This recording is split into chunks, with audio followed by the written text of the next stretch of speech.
বন্ধুরা, তুফান সিনেমার পর এখন শাকিব খানের ধারে কাছে নেই আর কোনো নায়ক। আর আগামী 10 বছরেও শাকিব খানের আশেপাশে কেউ আসতে পারবে কিনা সন্দেহ। কারণ ইতোমধ্যেই বাংলাদেশ পাড়ি দিয়ে হিন্দি সিনেমায় নাম লিখিয়েছে শাকিব খান। আজকে তার সিনেমা দরদ মুক্তি পাচ্ছে হিন্দি ভাষায়ও। এছাড়াও আরও একটি চমক দিল শাকিব খান।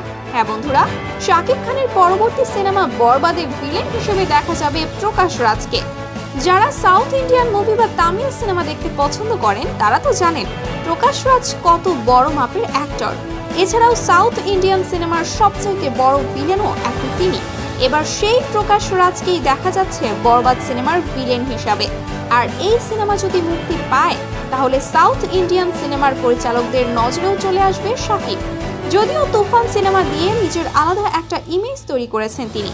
আর কলকাতা বাংলা সিনেমাতেও যে এখন শাকিব খানের স্থান সবার উপরে সেটাও দেখা গেল গত পরশু একটা অনুষ্ঠানে। এসকে মুভিজের একটা প্রোগ্রামে শাকিব খান উপস্থিত হলে সেখানকার সমস্ত টিভি মিডিয়া তাকে ঘিরে ধরে। এছাড়াও কলকাতার বড় বড় পরিচালকরা শাকিবের সাথে গিয়ে হ্যান্ডশেক করে।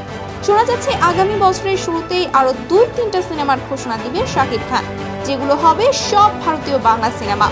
আর আজকে শাকিব খানের দরদ সিনেমাটি রিলিজ হয়েছে সিনেমা হলে। সেখানে অন্য এক শাকিব খানকে দেখেছে দর্শক। বলতে গেলে দিন দিন নিজেকে ছাড়িয়ে যাচ্ছে শাকিব।